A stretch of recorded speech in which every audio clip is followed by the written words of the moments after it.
Hi, I'm Peter White, CEO of IABM, and today I'm in conversation with Simen Frostad, the chairman of Bridge Technologies based in Oslo, Norway. Hello, Simon. How are you this morning?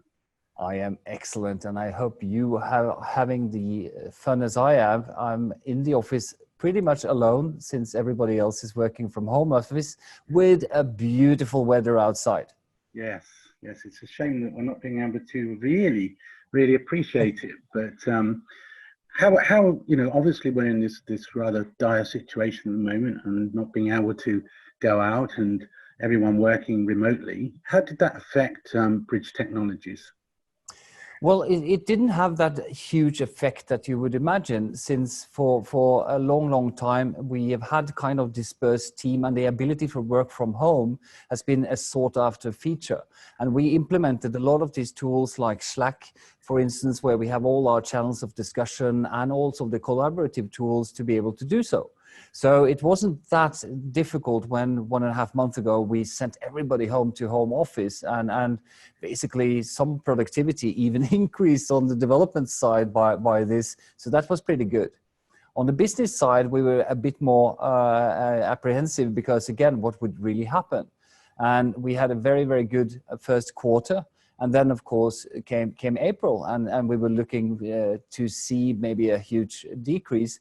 But we have had a very good month, and I believe that it's because of the tools we have that is so remote ready. Everything we have is remote capable. So I believe that has made the tools very valuable for people. And that's why the sales continue, even though business fundamentally have shut down in a lot of countries. But again, broadcast consumption, is going up, and operations have not stopped. They just shifted to a more remote capability. And I believe we're instrumental in that. And that makes business for us pretty good, and which we're very thankful for. Okay.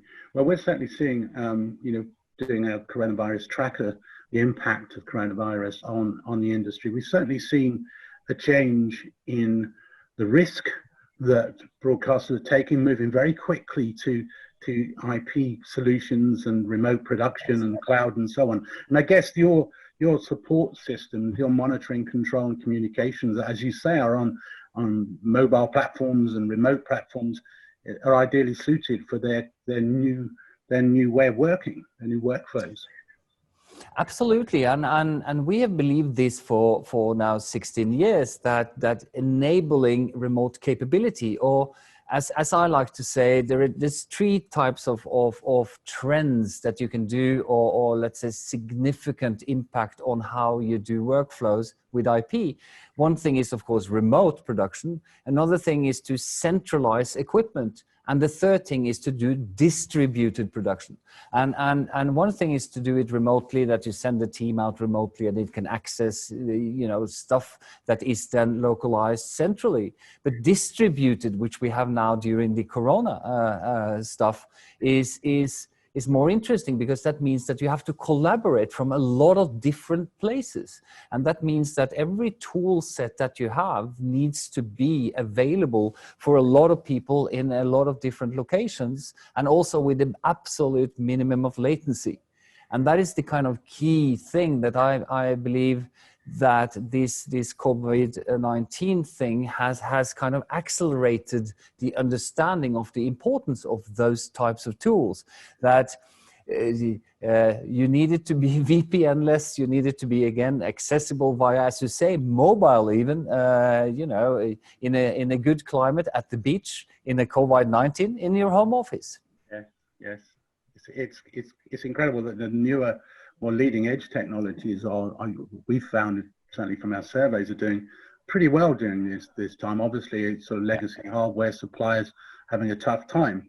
But, we talk about the new normal and how things will change after this. I don't see it going back. I think, we're now made a step change, and it will never be the same again. I think that's potentially a good thing to accelerate the change in our industry.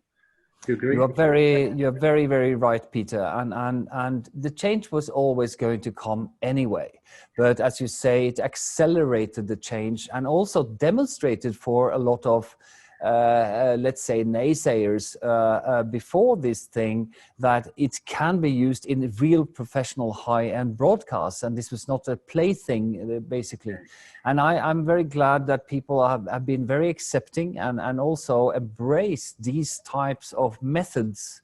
And I'm very happy to say that I totally agree with you. This is going to stay and also augment production, because it will enable people to do production, not only, you know, dispersed, but also better, much, much better, because you can involve so many more people in then remote sites. Yeah, yeah. Well, we've seen some interesting examples of productions being produced from people's homes right across, you know, right across the country, Yes. and it's quite impressive what's been happening. So back in March, you launched a new solution. Do you want to give us some background on that? Yeah, absolutely. It's you know, the interesting thing when it comes to the technology that we've been developing for the last 16 years has been that we always go further, and we always want to do the next great thing, and we always want to expand into new things. So sometimes we forget what we already have done. And you know, remember the cell phones, and Nokia made some fantastic, you know, smartphones back in the day. That was incredible, with the keyboards and flip out big displays and stuff that you can get all your details. You could even remote program computers on it. But it came with these thick manuals, remember? Yeah. And 10 years ago-ish, when the first kind of smartphones, led by, you know, Apple and of course Google's initiatives came, there is no manual in sight.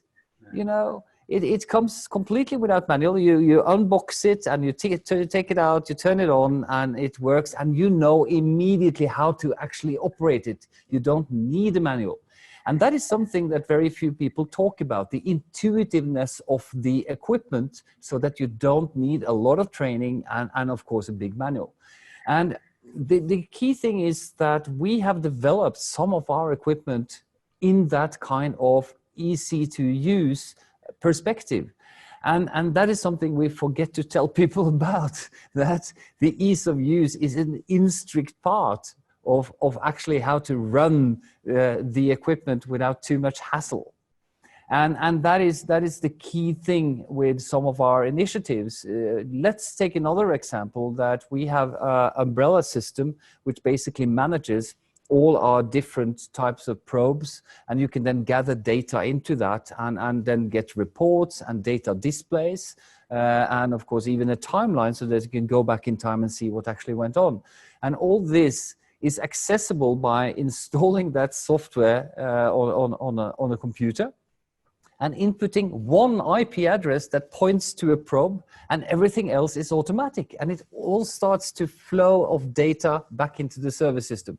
Yeah. That's a good example of ease to use, where you don't have to do a lot of steps to actually get to the target. And we believe that that is so important. And we talked about remote just, you know, a couple of minutes ago.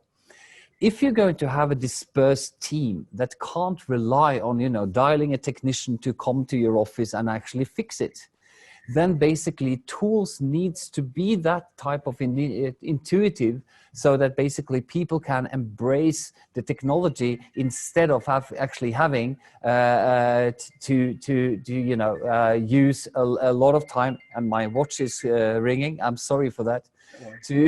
To basically use a lot of time finding out how things work. So that is very, very important, and that is part of the initiative that we launched. Okay, I can remember the fear when I first got my first iPhone and opened the box, and there was this, you know, little thin leaflet, and it just had pictures on it, and they thought, what the hell? What do I do? I'm used to, you know, pages and pages, and about a month later understanding how this thing works. I guess, you know, we've now all got used to this, you know, plug and play kind of approach, and Yes. and great user experience. And I think if that's what you've created, a kind of platform which is requires no great training, but just is Yes. totally intuitive, I think that would be a major leap forward.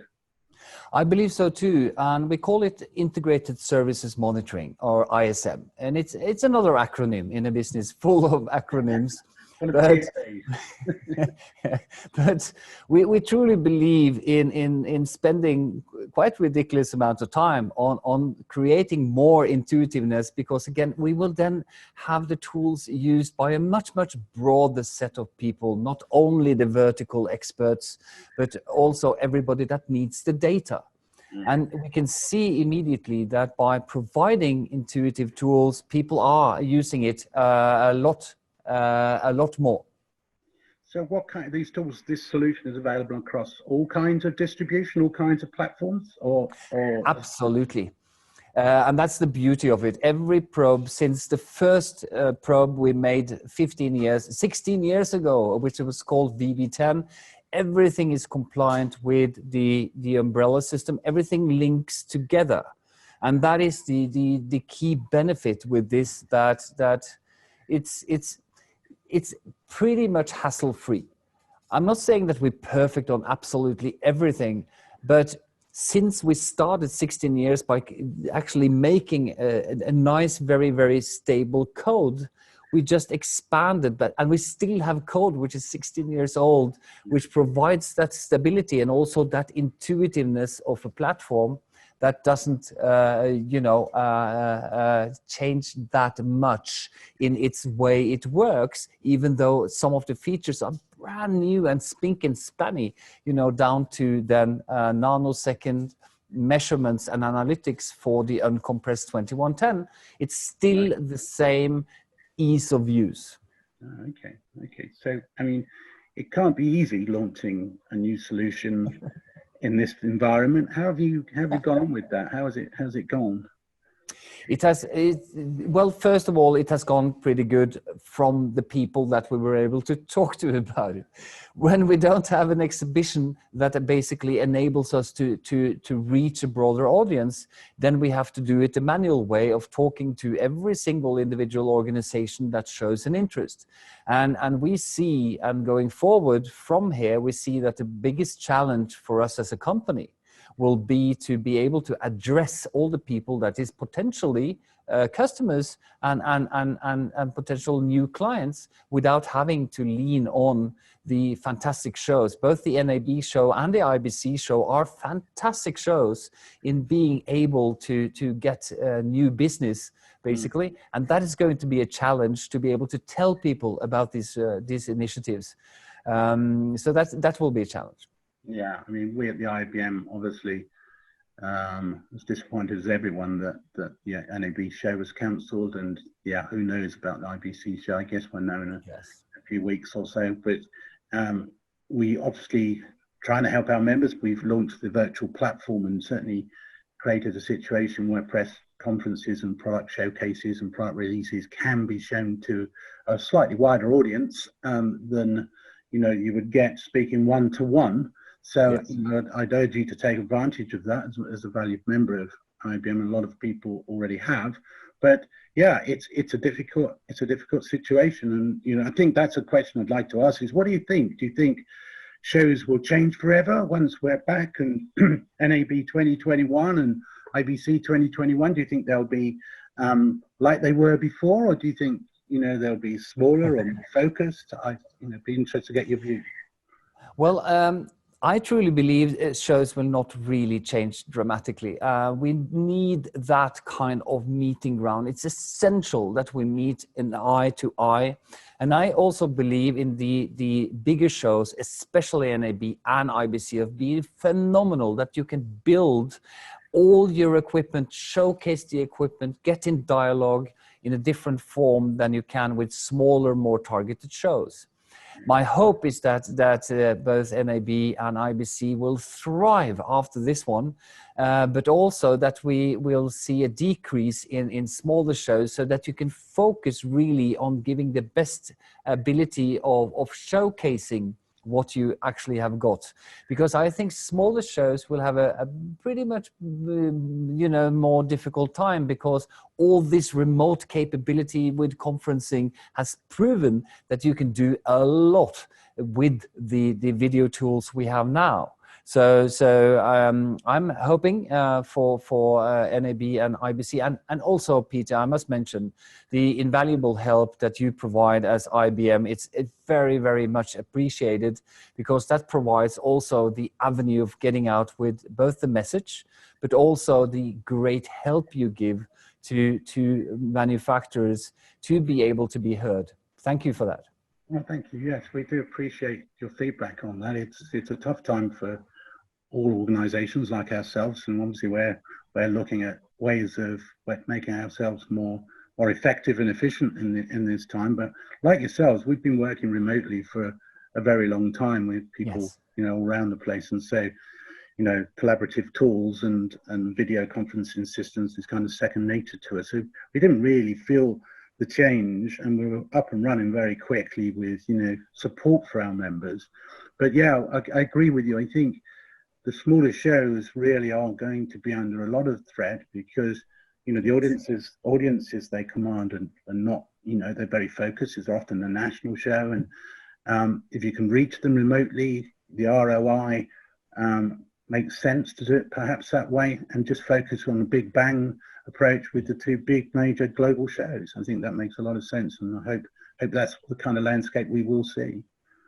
Absolutely, because I still believe meeting people is extremely relevant, and one of the key things that you lose with these distributed abilities we have now with the video is the attention to detail. That is something that we try very, very hard to compensate for, because that is something that we need in our business, the attention to very, very minute details and functions. And that is sometimes lost in this remote video. So I believe that especially the biggest shows, which are so professional, is still going to be a very, very needed thing in our industry. And also, I can't wait to meet you all over a glass of champagne at the next show. Yes, that's one of the things I miss the most, Simen. not meeting up with you and enjoying a drink over dinner after a hard day at the show. Well, look, I wish you all the best. It looks like Bridge Technologies is going from strength to strength, and I wish you all the best with the new product and the new solution. And let's take a rain check and meet when we can next, and I'll buy you a drink. Absolutely, Peter. Nice talking to you, and you have a fine day, and over and out from Oslo.